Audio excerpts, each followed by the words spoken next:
Assalamualaikum warahmatullahi wabarakatuh. Nama saya Dwi Bunga Nurmego Suci, NPM 193403516055. Nama saya Satria Gali Pambudi dengan NPM 193403516099. Nama saya Muhammad Febriansa dengan NPM 193403516054. Di video kali ini kami akan membahas tentang accounting for lease. Di lingkungan bisnis saat ini, transaksi sewa merupakan transaksi yang sangat umum terjadi. Mungkin hampir setiap perusahaan melakukan transaksi sewa. Sebenarnya apa sih transaksi sewa? Transaksi sewa itu didefinisikan sebagai perjanjian kontraktual antara pemilik aset dan penyewa yang memberikan hak kepada lease atau penyewa untuk menggunakan aset tertentu milik lesser. Dalam hal ini pemilik aset disebut lesser dalam jangka waktu tertentu dan dengan harga tertentu. Beberapa kelompok aset yang bisa disewakan adalah aset-aset yang terkait dengan peralatan teknologi informasi, kemudian transportasi, lalu alat-alat konstruksi dan alat-alat agrikultur. Transaksi leasing ini memberikan manfaat baik dari sisi leasing maupun sisi lesser. Di sisi leasing terdapat 4 manfaat yang dapat diidentifikasikan. Yang pertama adalah 100% pembiayaannya itu pada tingkat bunga yang tepat. Yang kedua, transaksi leasing itu juga mengurangi resiko keusangan, baik keusangan aset maupun keusangan teknologi. Yang ketiga adalah dalam hal fleksibilitas, seringkali perjanjian leasing itu menggunakan syarat-syarat yang jika dibandingkan dengan perjanjian pembiayaan lain menjadi lebih fleksibel. Kemudian yang keempat, dibandingkan dengan skema pembiayaan yang lain, skema leasing untuk memperoleh satu aset itu lebih murah jika dibandingkan dengan skema pembiayaan yang lain. 4 hal ini yang membuat lisi atau penyewa dapat memilih atau memanfaatkan menggunakan skema leasing daripada harus membeli aset tersebut dengan skema pembiayaan yang lain. Bagaimana dengan lessor? Sebenarnya siapa saja yang berperan sebagai lessor atau pemilik aset atau yang menyewa aset? Terdapat 3 pihak yang melakukan transaksi leasing ini dan posisinya sebagai lessor.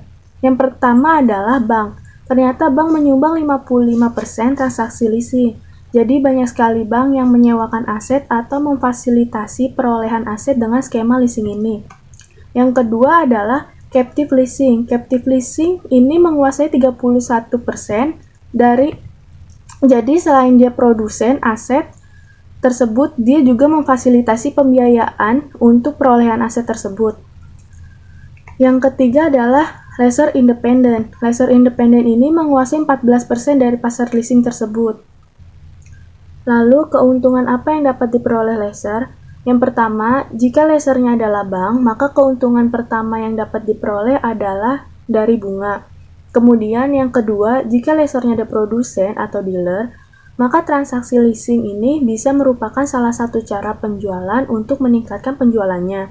Jadi, dia tidak hanya menyediakan penjualan secara cash, namun juga menyediakan skema penjualan atau pembelian secara leasing. Yang ketiga, seringkali transaksi leasing di berbagai negara memberikan tax benefit bagi berbagai pihak yang melakukan transaksi leasing tersebut. Dan yang keempat, sering sekali transaksi leasing menghasilkan residual value yang tinggi bagi lessor. Dalam suatu transaksi leasing sebenarnya terdapat penyerahan hak untuk mengadilkan pengguna aset tertentu, baik itu tanah, bangunan, atau peralatan dalam jangka waktu tertentu kepada lisi.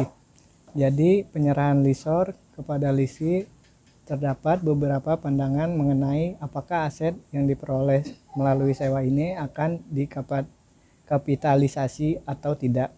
Yang pertama adalah tidak mengkapitalisasi seluruh aset yang disewa. Yang kedua adalah kapitalisasi leasing yang mirip dengan pembelian secara cicilan. Yang ketiga adalah mengkapitalisasi semua leasing jangka panjang. Dan yang keempat, mengkapitalisasi leasing yang mengandung penalti jika satu atau dua pihak melakukan one prestasi. Bagaimana pandangan IASB?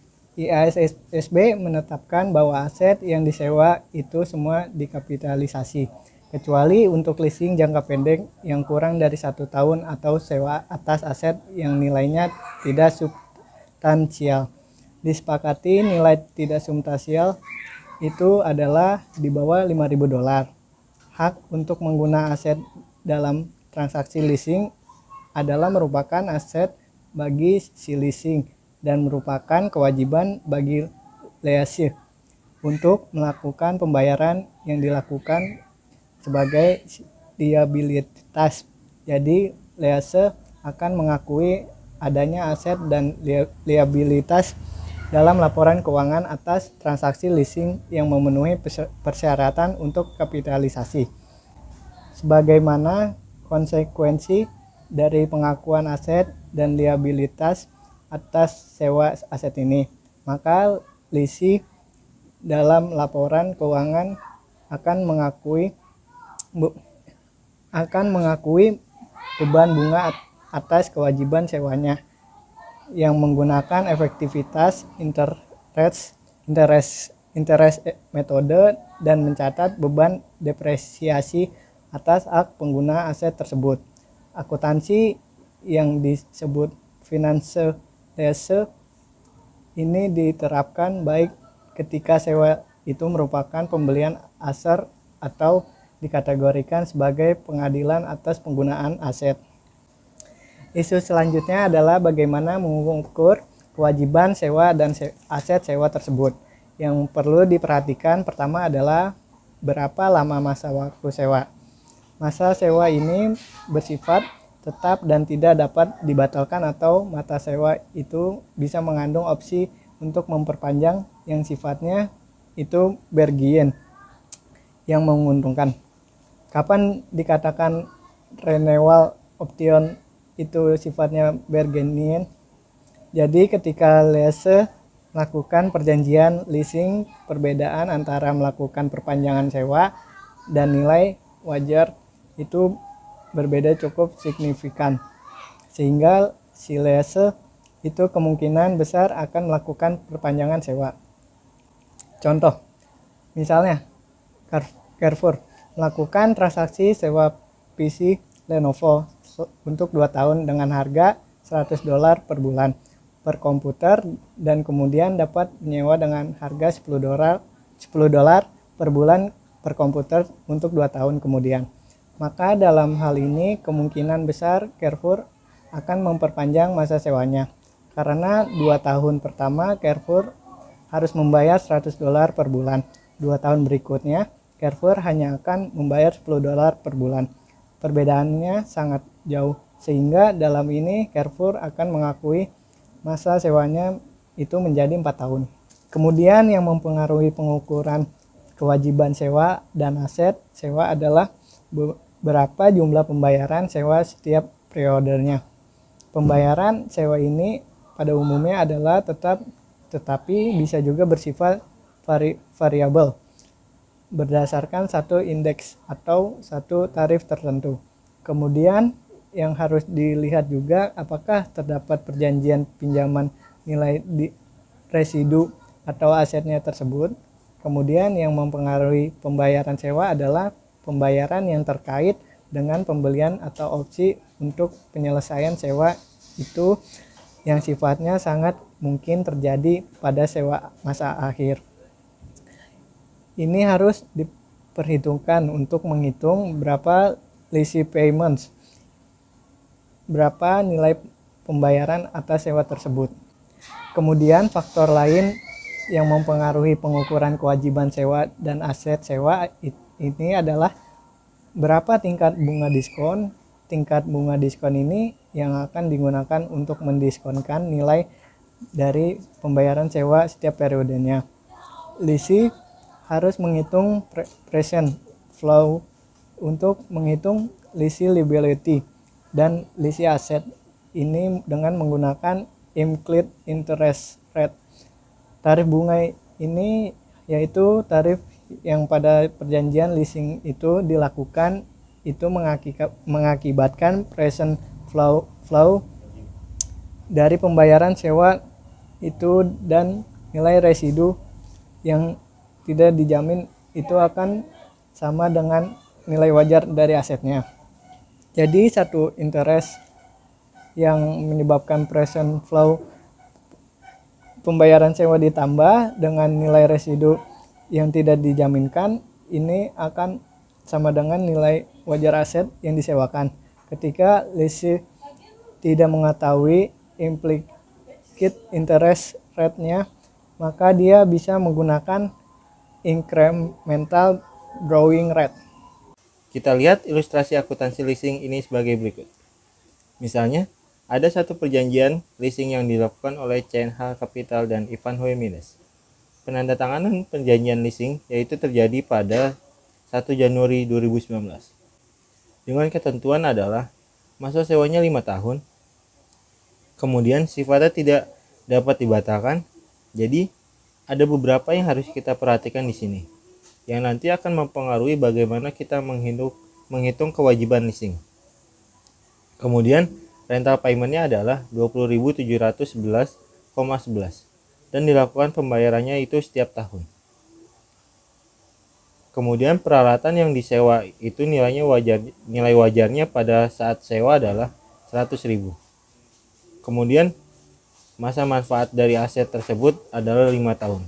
Kemudian, ada nilai residu yang dijamin oleh penyewa sebesar 5.000. Ivan Hoey sebagai penyewa memperkirakan bahwa di akhir masa sewanya nanti nilai residunya itu masih sama atau lebih tinggi dari 5.000. Kemudian, tidak ada opsi pembaruan karena memang masa sewanya 5 tahun. Dan masa manfaat asetnya juga 5 tahun. Dan dengan perjanjian bahwa peralatan tersebut akan dikembalikan kepada CNH Capital pada akhir masa sewanya. Kemudian, diketahui tingkat pinjaman tambahan dari penyewa adalah 5%. Selanjutnya, Ivan Hoey juga mengapresiasikan equipment serupa dengan strike line. Dan diketahui tarif sewa tahunan untuk CNH ini menentukan bahwa tingkat pengembalian sewa aset tersebut adalah 4%. Dan Ivan Hoey mengetahui nilai ini. Kita lihat bagaimana akuntansinya. Pertama, kita harus menghitung berapa nilai liabilitas. Nilai liabilitas akan sama dengan nilai asetnya. Kita akan menghitung pembayaran sewa setiap tahun adalah 20.711,11. Kemudian, tadi diketahui bahwa tingkat pengembaliannya yang ditentukan oleh CNH adalah 4%. Maka 4% ini yang digunakan untuk menghitung perdiskontoan dari nilai tersebut dengan jangka waktu 5 tahun. Maka lease payment-nya tadi adalah 95.890,35. Maka, pada tanggal 1 Januari, Ivan Hoey sebagai penyewa akan mencatat right of use asset di debit dan lease liability di kredit sebesar 95.890,35. Kemudian, untuk pembayaran pertamanya, Ivan Hoey akan mencatat lease liability di debit dan cash di kredit sebesar 20.711,11. Untuk mempermudah kita menentukan pencatatan atas transaksi leasing ini, kita harus membuat tabel amortisasi. Jadi, nilai lease liability tadi kita hitung dari present value. Lease payment-nya setiap tahun totalnya adalah 95.890,35. Kemudian, annual lease payment-nya adalah 20.711,11. Kemudian, interest-nya tadi kita gunakan 4%. Sehingga untuk pembayaran pertama seluruhnya akan mengurangi nilai lease liability. Kemudian, selanjutnya kita akan mengakui beban bunga sebesar 3.007,17. Sehingga nilai yang mengurangi kewajiban semuanya adalah 17.703,94. Begitu seterusnya. Sehingga pada akhir masa leasing nilai kewajiban sewanya itu habis. Untuk pembayaran kedua dilakukan pada 1 Januari 2020. Tetapi pada tanggal 31 Desember 2019, dia harus mencatat beban bunganya yaitu interest expense di debit dan lease liability di kredit sebesar 3.007,17. Pada tanggal 31 Desember 2019, sebagai konsekuensinya, dia mengakui right of use asset maka dia harus mengakui adanya beban depresiasi yang dicatat sebagai depreciation expense di debit dan right of use asset di kredit sebesar 19.178,07 yang diperoleh dari nilai kapitalis asetnya tadi dibagi 5 tahun. Bagaimana perjanjiannya di dalam laporan keuangan? Perjanjian di laporan keuangan di Statement of Financial Possession, rate of use aset dilaporkan sebagai bagian dari non-current aset, nilainya adalah sejumlah kewajiban yang belum dialokasikan.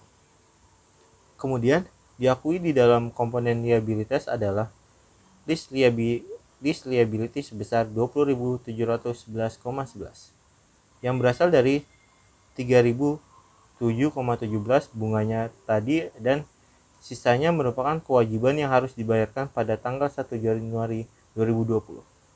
Karena dibayarkan pada jangka waktu kurang dari 12 bulan, maka dikategorikan sebagai current liabilities. Kemudian non-current liability-nya adalah selisih dari lease liability jangka panjang. Tadi di totalnya 76.712,28.